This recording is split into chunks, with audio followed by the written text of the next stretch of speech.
Mas, boa noite. Hoje nós estamos realizando a primeira palestra do ciclo de palestras do projeto PIBEL, Drogas, Informar e Prevenir. Meu nome é Gabriel, eu sou aluno do sétimo período e eu sou autor do projeto. E juntamente com a professora Luciana Tolsten, coordenadora do projeto, a, as alunas Lívia e Helena, do quarto período, e o aluno do sétimo período, Gabriel Feijão, hoje nós iremos apresentar uma palestra sobre drogas, um olhar histórico e cultural. Eu vou dar a palavra para a Helena, iniciar a apresentação. Olá, meu nome é Helena e eu vou iniciar a apresentação sobre o projeto. Essa primeira aula vai ser uma aula mais para contextualização do tema. Então, a gente vai falar sobre drogas de um olhar histórico e cultural. Bom, vamos começar então pela história do consumo de drogas e a proibição também.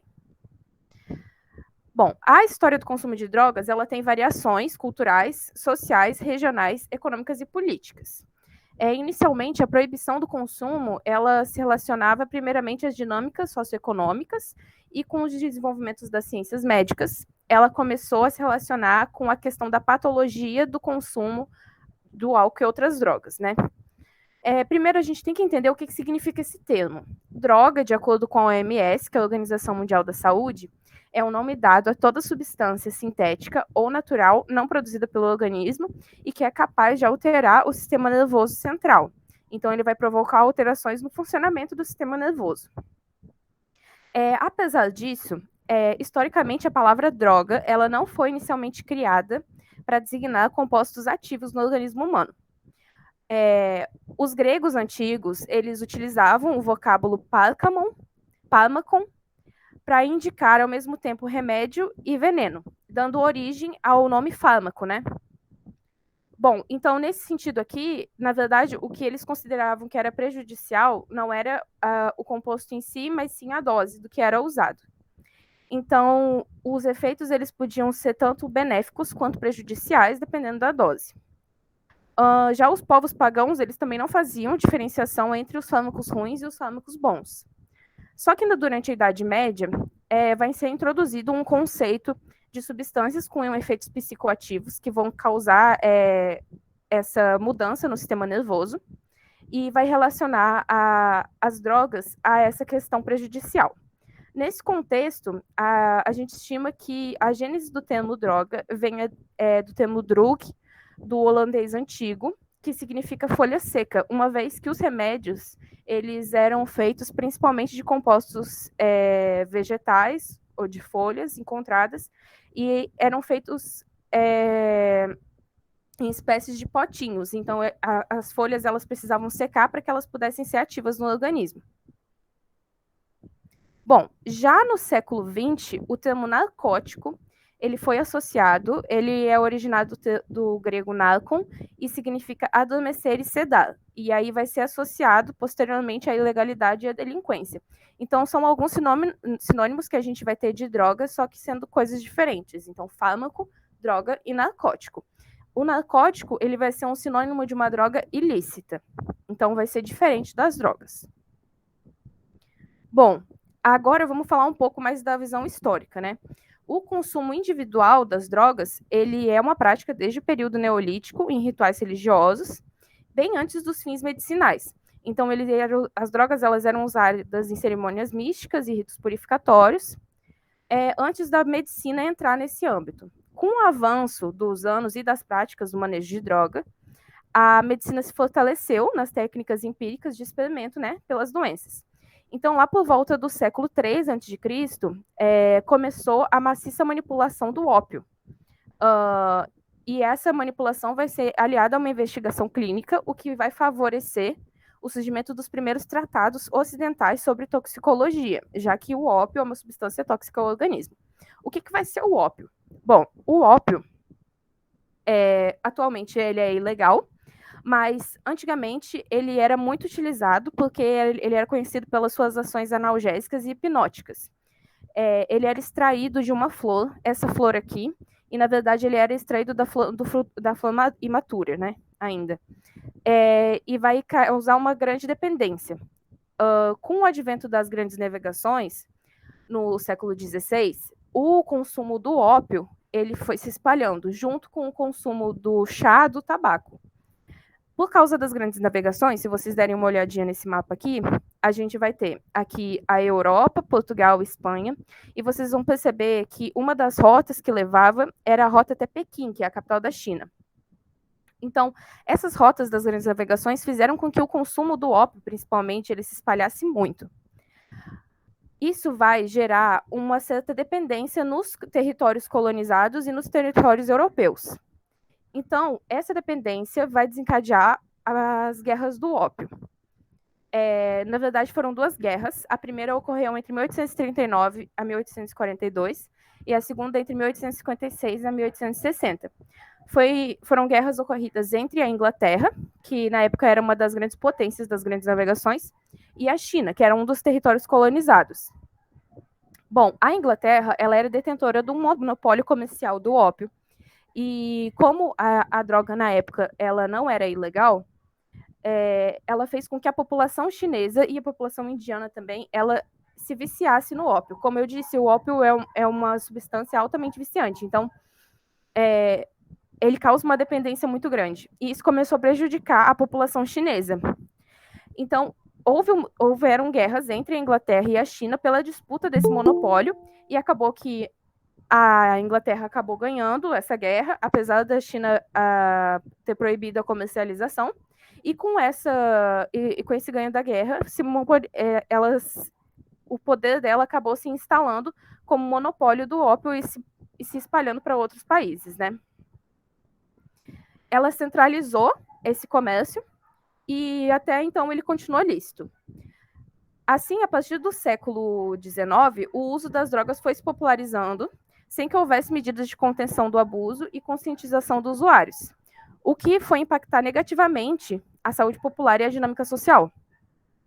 Nesse contexto, as autoridades encontraram a necessidade de criar um aparato para conter esses danos. Elas se aliaram às instituições religiosas e às classes mais altas, uma vez que a sociedade ela já era industrializada e o consumo de drogas ele era relacionado ao uso em massa e que muitas vezes estava relacionado às insurreições e às manifestações populares. Então, nesse contexto, o Reino Unido publicou o Ato de Farmácia de 1868 e deu ao Estado o controle da venda e do uso. Então, aqui a gente já começa a ver uma forma de contenção dos danos das drogas. Bom, só que nesse contexto, nos Estados Unidos, principalmente nos Estados Unidos, a gente vai ter muito uso da cocaína também. O consumo excessivo do álcool e da cocaína, ele se tornou descontrolado nos Estados Unidos. E em 1830, estimava-se que um americano consumia cerca de 1,7 garrafas destiladas por semana, o que era 3 vezes mais do que o consumo em 2010. O uso da cocaína, ele começou a ser estimulado por diversas figuras, inclusive Freud, que é um psicanalista, o pai da psicanálise, e que apoiava que a cocaína ela teria, de certa forma, uma ajuda no processo de psicanálise. Inclusive, isso daqui é uma propaganda dos Estados Unidos mostrando que a cocaína servia como um remédio para dor de dente. Aliás, ela servia como remédio para dor de dente, já que era analgésico, só que também deixava a pessoa mais feliz, entre aspas. Então, o uso da cocaína a partir de 1862 foi crescendo e inaugurou um período de 40 anos de comércio intenso, tendo como os principais comerciantes Estados Unidos, Alemanha e Peru, que tinham produção central de cocaína. Isso tudo levou à lei seca nos Estados Unidos, por causa do consumo aliado entre a cocaína e o álcool. Os Estados Unidos publicou uma lei que proibia o comércio, a fabricação, a importação e a exportação de bebidas alcoólicas. Isso aconteceu em 1920 e durou até 1933. Apesar de tudo isso, atualmente, as medidas de proibição das drogas elas são um pouco mais flexíveis, tendo em vista a contenção de danos e a saúde da população. Então, hoje em dia, drogas mais prejudiciais, como cocaína, ópio, elas são ilegais.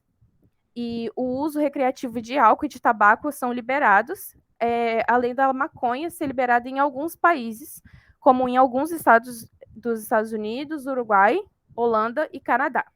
Essa foto aqui é uma foto de uma manifestação ocorrida nos Estados Unidos durante a época da Lei Seca. O pessoal fazendo placas falando que queria cerveja porque era proibido. Agora eu vou passar para a Lívia. Olá, gente. Meu nome é Lívia. Eu sou estudante do curso de Medicina da UESP. E hoje eu vou falar para vocês um pouquinho sobre o uso de drogas, de álcool e de cigarro como um fenômeno cultural. Pode passar. Então, quando alguém fala sobre o consumo de álcool e drogas, ou quando a gente pensa sobre isso, as primeiras associações que são feitas, ou as primeiras coisas que a gente pensa, ou são sobre os impactos fisiológicos, ou seja, o efeito que essas substâncias podem causar no nosso corpo, podendo ser tanto os efeitos imediatos, como felicidade repentina ou euforia, como também os efeitos a longo prazo, como vício ou abstinência. Outra coisa que a gente também pode pensar são as adversidades ou os problemas sociais que às vezes são relacionados com o uso de drogas, como violência, tráfico, desestruturação familiar e crimes. Mas pouco se fala e pouco se pensa sobre os aspectos culturais do uso das drogas e como a cultura pode afetar ou não o uso dessas substâncias. E a cultura ela é um aspecto muito importante quando a gente fala de álcool e drogas desde o começo da história, como a Helena falou, até hoje. Então, hoje a gente vai falar um pouquinho sobre esses aspectos culturais. A ideia das drogas como substância capaz de causar dependência, do ponto de vista farmacológico, ou seja, que as drogas causam efeitos químicos e físicos no nosso corpo, essa ideia é muito falada e muito discutida desde o final do século XIX. Nessa época ocorreu uma mudança, já que antes, né, na Idade Média, as pessoas elas tinham uma ideia de que esse efeito de dependência das drogas era uma coisa mística, principalmente porque era o que a igreja falava para os fiéis, e não se tinha muito conhecimento sobre como as drogas funcionavam no nosso corpo. Então, como eu falei, teve uma mudança, em que a explicação da dependência saiu desse contexto religioso e foi para o contexto científico, que falava que as drogas por si só são causadoras de dependência, ou seja, começaram a dar foco para os impactos fisiológicos que eu falei no início. Então, o foco das pesquisas para controlar e reprimir a utilização das drogas se voltou para os efeitos físicos e químicos. Mas, apesar de ser muito importante, né, esse aspecto fisiológico, esse enfoque ele deixou de lado a perspectiva cultural e social do uso das substâncias. Eles deixaram de lado que o tempo, o lugar, a comunidade, as pessoas em volta também são fatores importantes na construção da dependência. O aspecto cultural ele ganhou destaque a partir dos anos 70, principalmente depois do início da epidemia de AIDS e de outras doenças transmissíveis pelo sangue, porque foi nessa época que ocorreu um avanço na pesquisa biosocial. A pesquisa biosocial é uma análise que ela vai abordar as demais esferas que influenciam o uso de entorpecentes, né? Tanto a esfera biológica quanto a esfera social. E desde então, esse tipo de pesquisa tem sido muito abrangente. Pode passar. Eu trouxe essa frase para vocês, que ela exemplifica bem o impacto da cultura na situação. Então, as alterações fisiológicas, psicológicas e espirituais são moldadas pela cultura. Portanto, essa é capaz de transformar a experiência em todas as suas dimensões. E o que é que isso quer dizer? O uso de drogas, atualmente, ele é entendido, então, como um conjunto de fatores, levando em conta a esfera biológica, a esfera psicológica, a esfera social e a esfera cultural. Uma vez que a dependência ela vai ultrapassar as questões fisiológicas e vai atingir também o contexto das relações que são estabelecidas no ambiente e no tempo que faz uso das substâncias.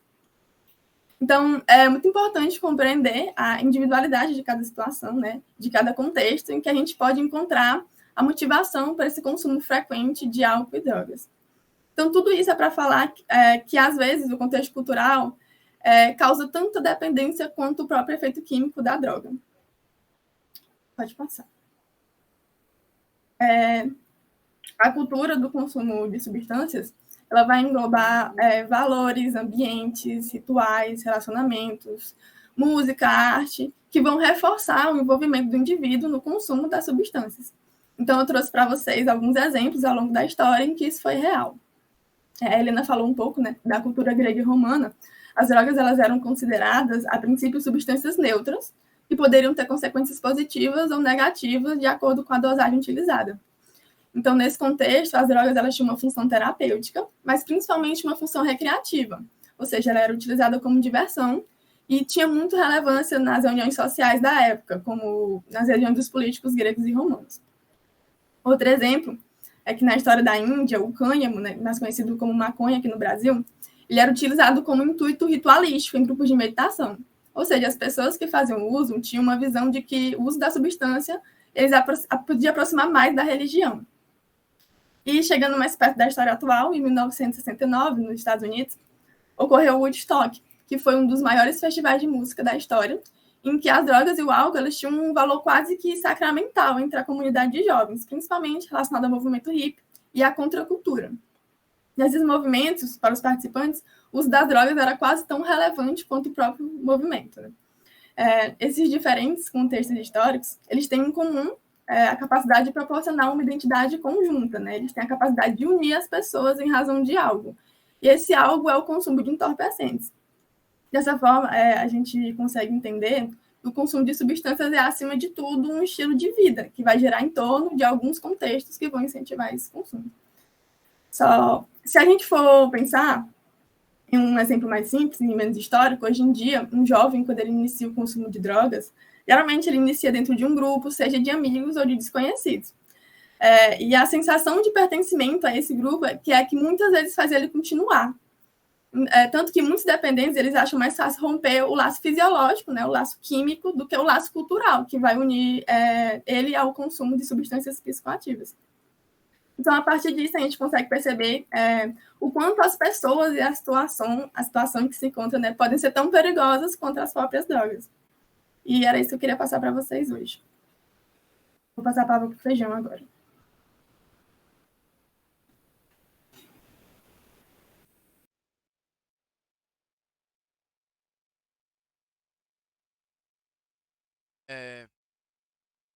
Vai ter que o Brasil, como ele afetou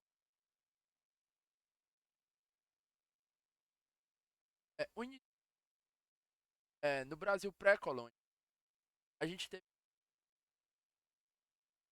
povos nativos europeus e africanos, além das rotas das grandes trazer da asiática e árabe. A gente viu o povo nado junto e assim como relacionado a coisas, as drogas também tinham 4 visões diferentes. Ao passo que para os povos nativos, aquilo não era nada mais, alguns, a própria natureza, estavam diariamente, o povo europeu já conseguia alguma distinção entre o que era maléfico e o que era benéfico. O africano já tinha outras das quais fazia uso. Um ponto importante era, por exemplo, medicinal. Quando os europeus chegaram aqui, depararam com um problema de saúde. Devido a estar construindo um país em um local, não tinham todas as ferramentas da Europa. Então existia uma medicina que propiciava o uso de algumas substâncias para amenizar algumas patologias que se tornaram presentes. E essa mistura sobre a droga também tal, acabou por introduzir o diversas substâncias do Brasil colônia, foi progredir a história do país. E aí, então, somente da convenção proveniente das guerras, mas houve uma importação de internacional no Brasil, e aí a gente começou a ter a regulamentação de essas. Só que com a convenção, óbvio, a importação a gente percebeu que as leis estavam sendo trazidas uma situação brasileira que ainda não era tão relacionada lá. E aí, esse decreto foi proveniente da Convenção. Hoje, esse decreto já não vale mais. Já abri, ele não tem. Muita coisa dele já foi retirada, mas ao ler, você percebe que ele não se adequava à realidade do país. Às vezes, ele era apenas importação sem adaptações. E aí, com isso, o país foi tentando desenvolver elementos que pudessem trazer as leis para a realidade brasileira. Foram qualquer meios que pudessem entender a população brasileira. Um exemplo é esse estudo. O terceiro levantamento nacional sobre o uso de drogas pela população brasileira, que foi realizado pelo Instituto da Fiocruz. Esse foi, os dados foram coletados em 2000 e a apresentação foi feita em 2017. É um estudo no qual ele tanto mapeia o drogas por sexo, idade, frequência, contabilizando até mesmo ação na vida. Uma coisa bem importante, mostra o desse levantamento, entender a população, é que ele é, distingue, mas também traz a população que algumas dessas drogas como meio medicinal.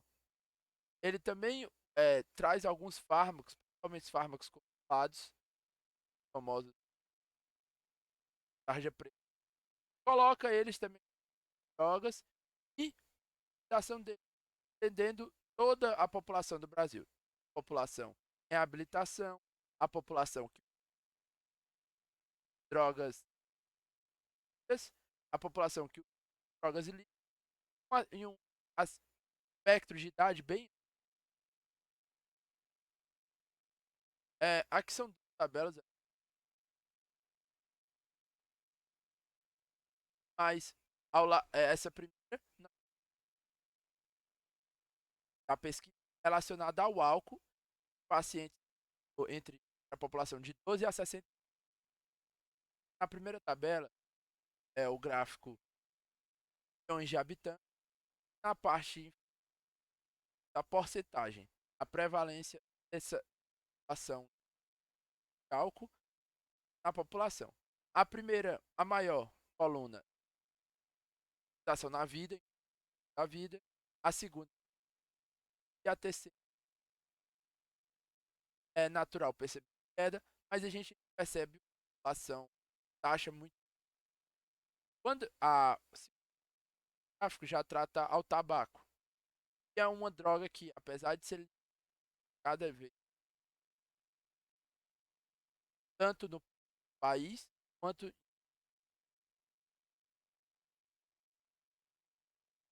E aqui é um gráfico, que é o gráfico de drogas ilícitas por milhares de pessoas. E aí ele coloca maconha, a cocaína, a ximilina.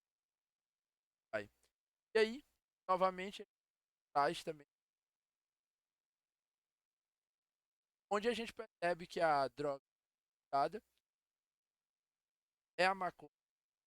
E a gente tem impactos, mas também culturais, como a Lívia. E aí, continuando as leis brasileiras se adequando ao, ou pelo menos adequar à situação cotidiana brasileira. E aí formou essa tríade, que hoje é o que a justiça utiliza, controle e regulamentação das drogas. Baseia-se na política nacional das drogas e ela, ou aspas, né, em NAD, NAD vai ser antidrogas, vai permitir a realização de campanhas e organizações de combate, controle da disposição comunidade vai ser um órgão, uma comunidade, é, vai trabalhar nas políticas, campanhas, é, organizações e até maneiras de reinserir o usuário ou permitir que aquele usuário as drogas. Além de também falar as drogas lícitas, fazendo campanhas ou leis com o uso dessas drogas, como é o caso, por exemplo, das atrás das carteiras de carro ou das campanhas leis.